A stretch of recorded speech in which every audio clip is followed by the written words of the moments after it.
I sat at the head of the table. Candles flickered. The cake was untouched. 7 chairs were empty. I checked the time again. 7:06 p.m. The invites were clear. The reminders sent twice. I called them all that morning. Every one of them said, "See you tonight, Dad." But the silence had a scent now. Sharp, intentional. The kind of silence that comes when someone meant to hurt you. The phone buzzed. A photo. My grandson, grinning in sunglasses, drink in hand. Ocean behind him. Captioned with fake cheer. "Surprise cruise for Mom's birthday! Heart! Same day, same hour." Her birthday was next month. They had planned it on purpose. And it wasn't their idea, it was hers. Emily, my daughter-in-law. Smiling snake in pearls. It started small. Little dismissals. Shifts in tone. "Why don't you skip this dinner, Harold? You get tired so early anyway. You always tell that story. Maybe let someone else talk?" Once I laughed those comments off, but they added up. Each one chipped away a little more of the space I had left in my own family. My son, he used to call me every Sunday. Now it was once a month, then once every 3. My grandkids stopped asking about me, stopped visiting. Birthdays became group texts. Father's Day a forwarded meme. I kept thinking it was time, that this is what happens. Until I overheard her. Emily, my kitchen, telling someone on speaker, "He's old, bitter. He had his turn. It's our family now. Our family." Like I was a tenant in the home I built. I didn't confront her, not then. Confrontation is messy, reactive, weak. Instead, I listened, watched. Small things. Emily always had the final say. Vacations, holidays, even what my son wore. But it was the finances that told me everything. I still had joint access to the old trust, the one I built for the family decades ago.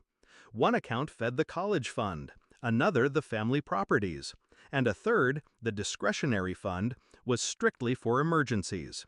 But $17,000 had been withdrawn in early May, labeled maritime events. She never worked, never earned, but her name was on every transfer. My son didn't even know. I found emails, cruise invoices, a guest list, her birthday, same date as my party, booked 6 months ago. And the invitation to my birthday? Ignored, deleted. I printed everything, emails, bank logs, call records, sent them to my son in a plain envelope. No name, no return address.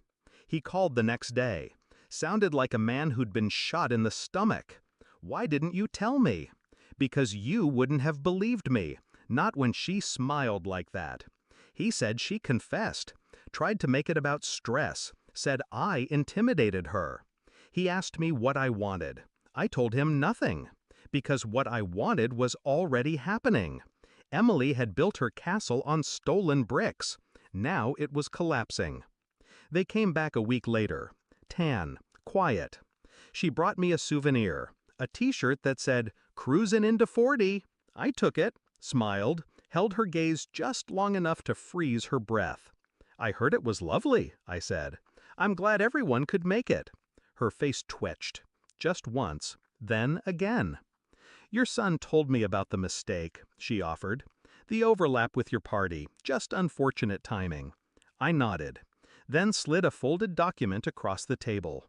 Power of attorney, revocation notice, trust transfer authorization. I had restructured everything. She was out. "Harold," I cut her off with a glance. The kind of glance that says, "You were never invisible to me." "You wanted a family of your own," I said. "Now you have it, without me." My son moved back into the guest house. He said it was temporary. I knew better. She tried to salvage it, apologies, tears, but they weren't for me. They were for the inheritance. I changed my will that same week, left everything to the grandchildren, skipped a generation.